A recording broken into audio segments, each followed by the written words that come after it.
গত পর্বে যেখানে শেষ করেছি আজ সেখান থেকেই শুরু করছি।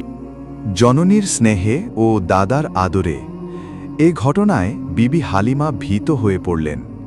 তিনি শিশু মোহাম্মদ সাল্লাল্লাহু আলাইহি ওয়াসাল্লামকে তার মাতার নিকট ফিরিয়ে দিয়ে এলেন।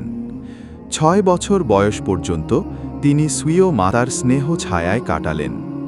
মাতা আমেনার মনে ইচ্ছা জাগল তিনি তার মৃত স্বামীর কবর জিয়ারত করতে যাবেন। সেই ইচ্ছা পূরণের জন্য তিনি একসময় পুত্র মোহাম্মদ, দাসী উম্মে আয়মন এবং শ্বশুর আব্দুল মুত্তালিবকে সহ রওনা করে প্রায় 3 শতাধিক মাইল পথ অতিক্রম করে মদিনায় উপনীত হলেন।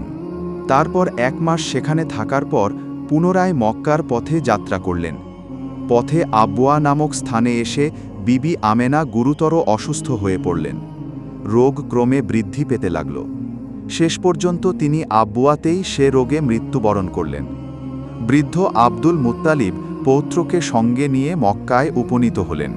পিতৃমাতৃহীন নাতির জন্য তার স্নেহ ভালোবাসা ছিল অপরিসীম। অতীত স্মৃতিতে তার মন অত্যন্ত ভারাক্রান্ত হয়ে উঠল। পিতৃমাতৃহীন নাতিকে তিনি যতটা ভালোবাসতেন তত ভালোবাসা তার স্বীয় পুত্রকন্যাদের কারোর জন্যই ছিল না। ইবনে হিশাম লিখেছেন যে আব্দুল মুত্তালিবের জন্য কাবা গৃহের প্রাঙ্গণে বিছানা পেতে দেয়া হতো। তার সন্তানরা সে বিছানার চতুর্দিকে বসত, কিন্তু শিশু মোহাম্মদ এলে সে বিছানার ওপরই বসতেন। তার চাচারা তাকে বিছানার উপর থেকে সরিয়ে দিতেন, কিন্তু আব্দুল মুত্তালিব তাকে সরিয়ে দিতে বারণ করতেন। তিনি বলতেন, না, ওকে বিছানার ওপরেই বসতে দাও, কেননা ওর মর্যাদা অত্যধিক। মোট কথা, তিনি তার নাতিকে নিজের পাশেই বিছানার উপর বসাতেন। শুধু পাশে বসানোই নয়, বরং তিনি নিজ নাতিকে সর্বদা নিজের কাছে কাছেই রাখতেন। শিশু পৌত্রের যে কোনো কাজ তাকে আনন্দিত করে তুলত। শিশু মোহাম্মদ সাল্লাল্লাহু আলাইহি ওয়াসাল্লামের বয়স যখন 8 বছর 2 মাস 10 দিন, তখন তার মাথার উপর থেকে দাদার স্নেহের ছায়াও তিরোহিত হল।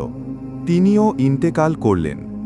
শেষ নিঃশ্বাস ত্যাগের পূর্বে তিনি নিজ পুত্র আবু তালিবকে ওসিয়ত করে গেলেন যে তিনি যেন তার এ ভ্রাতুষ্পুত্রের বিশেষভাবে যত্ন নেন।